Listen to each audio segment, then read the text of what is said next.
Hola, yo soy Vanessa y bienvenidos a un nuevo video.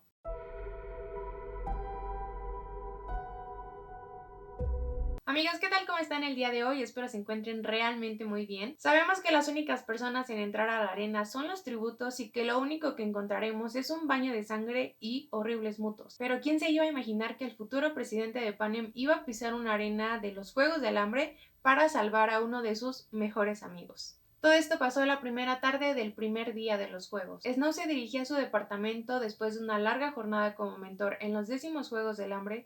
Estaba totalmente cansado y agotado que lo único que quería llegar a hacer era ducharse y dormir. Ya era algo tarde y llegando a su departamento se encontró con la abuelatriz, con Tigris y con la señora Plint en la sala de estar, ya que ésta se inundó con el aroma del té de jazmín, ya que este era reservado para las visitas. Pero al final del día esto le comenzaba a dar mala espina. Tigris, al notar la presencia de su primo, empezaron a cuestionarlo sobre el posible paradero de Sejanus. Snow intentó calmar un poco la situación y le comentó a la señora Plint que tal vez Sejanus había salido a caminar después de todo el drama que se había presentado en el salón Heavensville. Ma Plint siguió insistiendo que este comportamiento no era digno de él y que el único amigo que tenía era Coriolanus. Tigris hizo hincapié a la señora Plint si ella había preguntado a los agentes de la paz si sabían algo sobre Sejanus, pero Coriolanus pensó que tal vez él ya estaba en su casa, ya que al final del día nadie tenía una respuesta. La abuelatriz insinuó a la señora Plint que fuera a comprobarlo.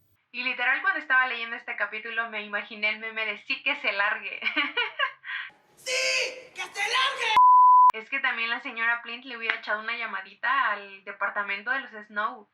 El chiste es que a la señora Plint se le hizo correcto irse de ahí, porque aparte ya era muy tarde y Coriolanus terminó por acompañarla a la puerta. Cuando de repente ella divisó a Sejanus en el televisor de los Snow. Snow siguió la dirección de su mirada y vio la sombra de una silueta que salía de la barricada y se dirigía hacia donde se hallaba Lámina. La figura era alta y masculina y llevaba algo en las manos, y Snow pensó que tal vez se trataba de Reaper o Tanner. Pero el chico se detuvo al llegar junto al cadáver de Marcus y levantó la cabeza para observar a la tributo dormida, cuando entre dudas se dieron cuenta finalmente de que se trataba de Sejanus dentro de la arena. Snow reconoció que en efecto era él, de que había algo en su postura ligeramente encorvada y en la línea de la frente. La camisa blanca del uniforme de la academia emitía un ligero brillo en la oscuridad y casi distinguía la chapa amarilla de los mentores colgada del pecho.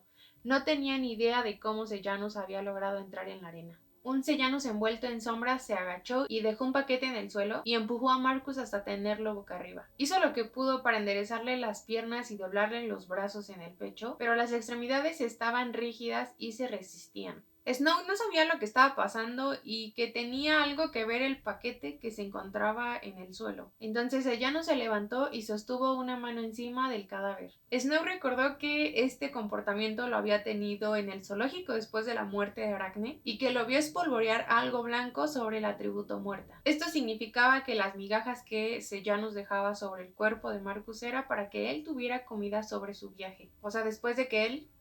A lo que Coriolanus esto le dio vergüenza ajena y que era una tontería. Snow tenía la desagradable sensación de que su supuesta amistad con él acabaría por traerle problemas, y en eso sonó el teléfono y se trataba de la doctora Gaul. De inmediato le dijo que qué pasaba con su amigo. Snow le dio la espalda a la otra habitación y bajó un poco la voz y empezó a explicar que no era nada de eso. Y la doctora Gould burlona le contestó que eran puras tonterías y que casi eran como uña y mugre. Y la verdad es que me reí en esta parte porque la doctora Gould citó algunas de las frases que Snow y Sejanus compartieron, como la de "Ayúdame a repartir mis sándwiches, Coriolanus. Hay un asiento vacío a mi lado, Sejanus",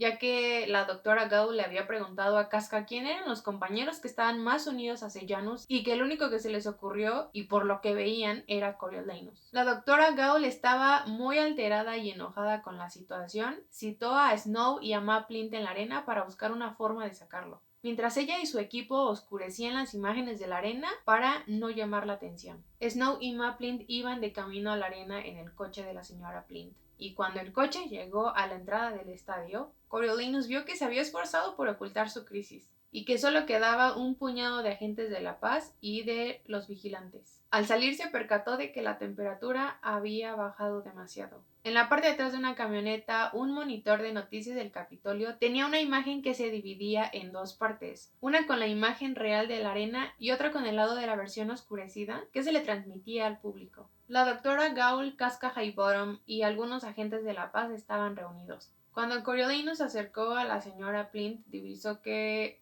Sejanus estaba arrodillado junto al cadáver de Marcus, completamente inmóvil. Casca y Gaul empezaron a comentar que Sejanus estaba en una especie de conmoción, que cuáles eran las ideas para poder sacarlo de ahí. Snow fue elegido para rescatarlo. La señora Plint no estaba de acuerdo y ni siquiera tomaron su palabra. Le colocaron a Snow un chaleco blindado, le dieron un spray de pimienta y un flash para cegar temporalmente. Snow no quería entrar a la arena, pero tampoco se podía dar ese lujo de decirle que no a la doctora Gaul después de todo lo que había hecho contra Clemencia con anterioridad, junto con el cascajo que no dejaba de decir que los Snow no morían fácilmente.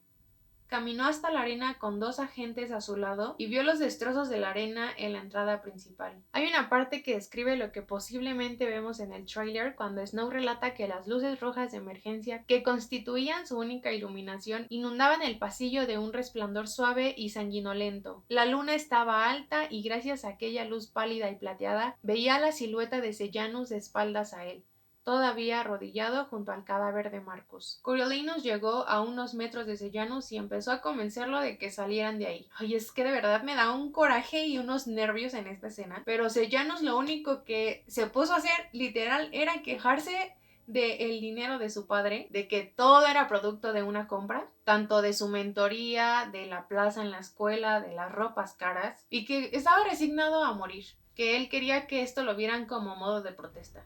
De hecho, hay una parte que me da mucha risa en esta conversación porque también Sejanus le dice a Snow como de, pues mi papá también es probablemente que te compre. Y Coriolanus tipo así de, pues que me compre.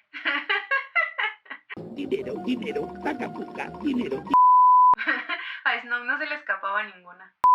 Y no les voy a mentir que la neta a mí sí me da coraje de lo que le hicieron a Snow en este capítulo. O sea, literalmente lo obligaron. Y pues también Snow le echó un choro a Sejanus de que ni en sueños iban a emitir su posible muerte y que de nada le serviría, pero lo convenció de que con su dinero podría cambiar muchas cosas para que la gente no sufriera y que era el único que había enfrentado a la doctora Gaul. Sejanus entró en razón, pero dejar a Marcus ahí no era una opción. Lo tomaron de los pies y de su cuerpo y lo cargaron. Díganme si no fui la única que se desesperó al leer esto.